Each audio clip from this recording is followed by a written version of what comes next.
Hello there, I hope this video finds you well. Today, we're gonna go off of the last video that was posted on this channel pertaining to nutrition. There was a great question that was asked underneath in the comment section of the last video. That being said, if at any time you have any comments, suggestions, or feedback for us, please let us know in the comment section below. All right, so the question at hand. Hey champ, can you tell us about foods which you eat to stay lean throughout the year? It would be of great help. First things first, it's a number game. And what I mean by that is, regardless of whether or not your food sources are healthy or not, if you eat in excess, you're going to gain. That's guaranteed. Now, I keep on referring to the last video. What I'll do is I'll link the last video right here. Boop. So just click on that card and hopefully it will direct you to the previous video if you haven't watched it. Let's get into what I eat throughout the day. Now, before we get into my suggestions and let you know what I eat, nutrition is very specific to the individual. Again, I mentioned that in the last video. And also, please consult a physician prior to taking me up on my suggestions and recommendations. For the first meal of the day, well, actually, let's break it down to the first thing that I have in the morning. First thing I have in the morning is black coffee with a raw egg inside the coffee. And I know a lot of you are gonna think that's absolutely disgusting. My girlfriend being one of those that thinks it's absolutely appalling that I do that. But to each their own. That's why Baskin-Robbins has 31 flavors or something. But okay, the reason for the egg in the morning, typically an egg, a normal sized egg contains about 75 calories, and the general breakdown of that is 7 grams of high quality protein, roughly about 5 grams of fat, and 1.5 grams of sat fat, in addition to having vitamins, minerals, and carotenoids. Now these carotenoids, they're said to help reduce the risk of macular degeneration. In addition to that, brain development and memory is said to be enhanced by the choline content in eggs. In addition to all of that, there's also something called vitamin B7, which is biotin, which is known to be beneficial for hair, skin, and nails. So you don't just have to use the beard struggle for your beard, you can get it from whole food sources. Do you like the beard struggle plug?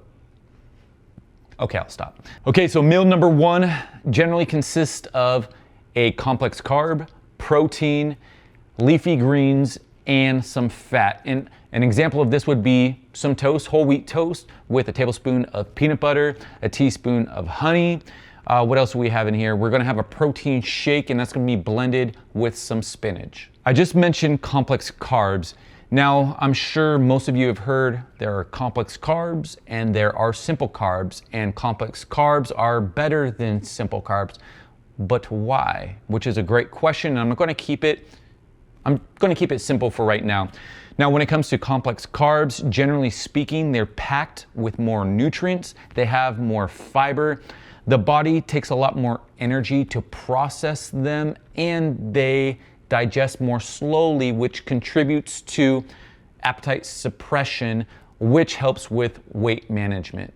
Another thing that I mentioned in meal number one was greens. Now, when it comes to greens, in addition to them being packed with vitamins and minerals and fiber, they also help reduce the risk of obesity, heart disease, lowering blood pressure, and also help with battling mental decline. Now, taking a look at meal number one and the overall layout and structure, that's generally how the rest of my meals are going to be structured throughout the rest of the day. That being the complex carbs, the protein, and the fat. The only thing that's going to differentiate one meal from the other are the sources that each one of the macronutrients are going to come from. That being said, I'll give you an example of the food sources that I choose to acquire my macronutrients from. We'll start with the complex carbohydrates, things such as whole wheat pastas and bread, brown rice, oats, all bran, sweet potato. Those are all excellent sources of complex carbs. Now, going into proteins, I like to keep my proteins lean. And so those sources that I choose to get my lean protein from are chicken breast, lean turkey, lean beef, lean steak. In addition to that, cottage cheese and some other dairy products. Now, keep in mind, those of you that are lactose intolerant, those probably won't be the best sources of protein for you. Now, next up is fat. And again, with fat, there's healthy fats and there's not healthy fats. So healthy sources for fat are going to be things like avocados, natural peanut butter, various types of nuts, flaxseed oil. Actually, salmon has a significant amount of fat, those being healthier fats. So I hope that helps in regard to the sources of food that I get my macronutrients from. I did mention that that's the general layout and structure of my meals throughout the day. However, when it comes to my last meal of the day, that's generally a shake.